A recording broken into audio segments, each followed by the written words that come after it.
नमस्कार दोस्तों, जय श्री श्याम। जैसा कि आपने थंबनेल देखा है, आज की वीडियो में हम बात करेंगे। मेरे व्यूवर्स हैं जिनका मुझे कमेंट आया और सर की क्वेरी है, सर ये बताइए जो म्यूचुअल फंड रिटर्न कैलकुलेट होता है क्या वो बिल्कुल एग्जैक्ट होता है? Please reply sir.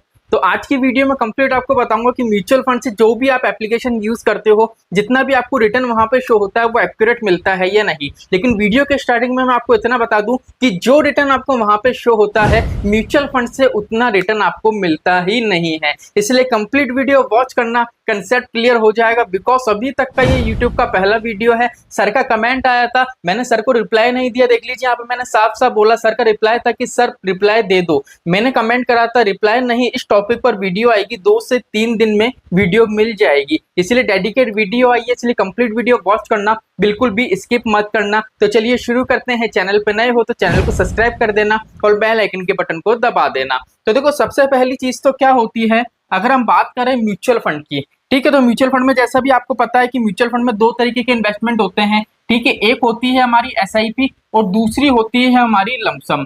ठीक है, अब आपने हमेशा ये वाली बात देखी होगी, म्यूचुअल फंड वाले कंसेप्ट पे अगर आप किसी दूसरे चैनल को फॉलो करते हो तो आपने सुना होगा कि म्यूचुअल फंड की जो कंपाउंडिंग है वो ईयरली बेस पे कैलकुलेट होती है। लेकिन मैं आपको बताऊं, ईयरली बेस पे कैलकुलेट नहीं होती, ये सिर्फ आपका एक भ्रम है। मैं इसका आपको प्रूफ भी दे सकता हूं। प्रूफ के तौर पे बात करें तो आप जिस भी प्लेटफॉर्म में निवेश करते हो उस प्लेटफॉर्म में आप देखते होंगे, जैसे मान लीजिए कल का जो भी मार्केट था, कल अगर मार्केट अप था या मार्केट डाउन था, उसमें जो भी पॉजिटिव और नेगेटिव रिटर्न मिला है वो आज मॉर्निंग के टाइम आपके डैशबोर्ड में शो हो जाता है। अगर आपने लमसम कर रखा है, एसआईपी कर रखी है, तो आप देखते होंगे रोज एनएवी प्राइस के हिसाब से आपका जो पोर्टफोलियो है उसमें बढ़ोतरी और घटोती होती है। ठीक है, तो इसका मतलब ये है हमको जितना भी म्यूचुअल फंड से रिटर्न मिलता है वो रेगुलर मिलता है, वो डेली मिलता है। तो हमारी जो कंपाउंडिंग कैलकुलेट होती है वो डेली होती है। यहाँ पे बिल्कुल प्रूफ के साथ आपको समझ में आ गया होगा। ऐसा नहीं होता कि मान लीजिए म्यूचुअल फंड से हमको जितना रिटर्न मिला है वो मंथ के एंड में हमको शो हो रहा है, ईयर के एंड में हमको शो हो रहा है, ऐसा नहीं होता। इसलिए हम यहाँ पे ये नहीं बोल सकते हैं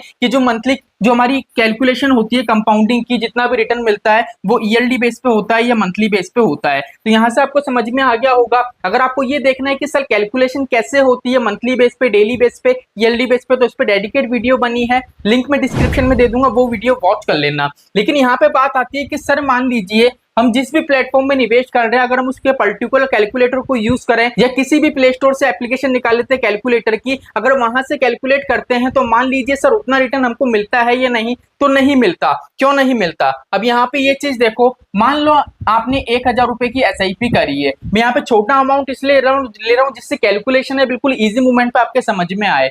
अब क्या होता है म्यूचुअल फंड के अंदर, जब भी हम पैसा जमा कराते हैं, जैसे मान लीजिए आपने 1000 रुपए की एसआईपी कराई, ठीक है, तो पहली चीज तो आपका पूरा की पूरा पैसा है ना वो इन्वेस्ट नहीं होता है, ये चीज आपको भी पता है। लेकिन कहीं ना कहीं आप अपने आप से ये चीज छुपाते हुए आते हो। क्या होता है, 0.005% क्या होता है, गवर्नमेंट की फीस होती है जिसको हम बोलते हैं स्टैंप ड्यूटी। ये फीस हमसे ली जाती है। जैसे मान लीजिए आज आपने 1000 रुपए निवेश करे, ठीक है, 10 रुपए का एनएवी प्राइस है, ठीक है, तो आप ये सोचते हो कि मेरे को 100 यूनिट अलॉट हो जाएंगे। लेकिन अगर आपने किसी भी एनएफओ में निवेश कर रखा है तो आप देखना 99 पॉइंट करके कुछ आपको यूनिट अलॉट होंगे, पूरे 100% यूनिट अलॉट नहीं होंगे। बिकॉज क्या होता है, हम जितना भी पैसा जमा कराते हैं उसमें 0.005% गवर्नमेंट की फीस है, वो हमेशा लगती है हमारे प्रिंसिपल अमाउंट पे। पहली चीज यहाँ तक क्लियर हुई। और दूसरी चीज क्या होती है, हम जितना भी पैसा निवेश करते हैं, हमने 1000 रुपए निवेश करे, अब पर्टिकुलर जितनी भी म्यूचुअल फंड स्कीम है उन सभी का क्या होता है, एक्सपेंस रेशो अलग अलग होता है। किसी का 0.15 होता है, किसी का 0.40 होता है, किसी का 0.80 होता है, किसी का 1% होता है।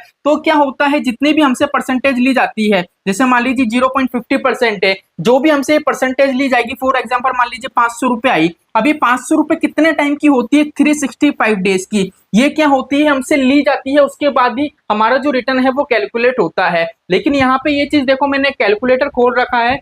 यहाँ पे अगर हम बात करें एसआईपी अमाउंट 1000 रुपए मैंने लिखा है, मान लीजिए आपको 12% का रिटर्न मिल रहा है, हम यहाँ पे निवेश कर रहे हैं सिर्फ 1 साल के लिए, ठीक है, तो यहाँ पे देखो टोटल अमाउंट इन्वेस्ट कितना हो रहा है, 12,000 रुपए। लेकिन एक्चुअल कंडीशन ये होती है 12,000 रुपए तो आपका निवेश ही नहीं होता। बिकॉज यहाँ पे क्या है, आपका स्टैंप ड्यूटी भी लगती है और जो एक्सपेंस रेशियो है वो भी डेली बेसिस पर लगता है, ठीक है। तो वो सारी चीजें जब यहाँ पे माइनस होती हुई आपको नजर ही नहीं आ रही है, तो नॉर्मल सी बात है, आपने तो 12,000 निवेश करे और 12,000 के हिसाब से इसने बता दिया कि भैया आपको इतना रिटर्न मिलेगा। अभी तो ये छोटी कैलकुलेशन है इसलिए आपको समझ में आ रहा है, लेकिन क्या होती है, हम निवेश करते हैं हजारों में, 20,000 20,000, 30,000, 40,000, 1,00,000, 10,00,000, तो हमको क्या है, कैलकुलेशन कहीं ना कहीं वहां पे छुप जाती है, हमको कुछ भी पता नहीं चल पाता है। इसलिए जिस भी प्लेटफॉर्म से आप निवेश कर रहे हो, आप किसी भी प्लेटफॉर्म से निवेश करो, किसी भी कैलकुलेटर पे चेक करो, तो उसमें आपको जो रिटर्न मिलेगा वो हमेशा ज्यादा मिलेगा। लेकिन म्यूचुअल फंड से जो आपको रिटर्न मिलता है वो इतना नहीं मिलता है, वो कम मिलता है। तो सर म्यूचुअल फंड से डेली बेसिस पे हमको जो रिटर्न मिलता है उसकी कैलकुलेशन कैसे होगी? तो देखो, उसमें मैंने एक डेडिकेट वीडियो बनाई है। मैंने ग्रो एप्लीकेशन में निवेश करता हूँ।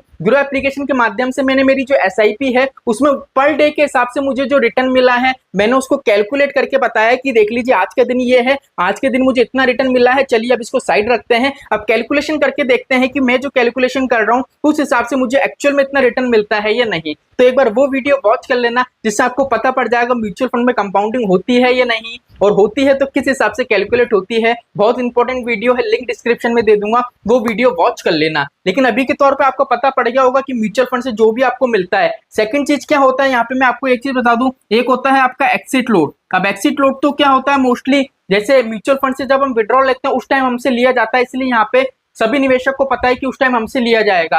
जैसे मान लीजिए आपके म्यूचुअल फंड वाले सेक्शन में 12 लाख रुपए पड़े, अगर आप इसको विड्रॉ करोगे तो नॉर्मल सी बात है आपके जो शॉर्ट टर्म के यूनिट रहेंगे। ऐसा नहीं है कि अगर आपका टारगेट है 20 साल का तो 20 साल का लॉन्ग टर्म हो गया तो एक्सिट लोड नहीं लगेगा, नहीं।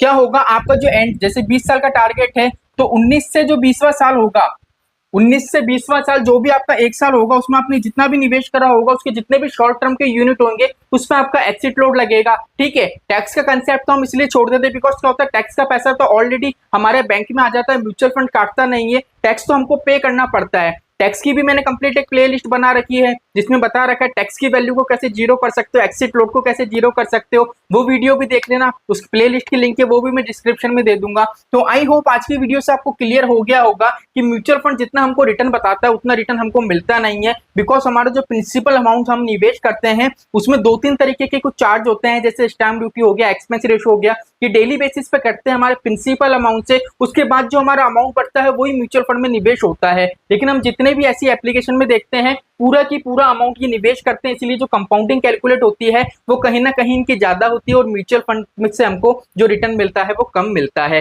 तो आई होप आज की वीडियो से कंसेप्ट क्लियर हो गया होगा। तो चलिए आज के लिए इतना ही, मिलते हैं हमारी नेक्स्ट वीडियो में। जय श्री श्याम दोस्तों, जय श्री राधे।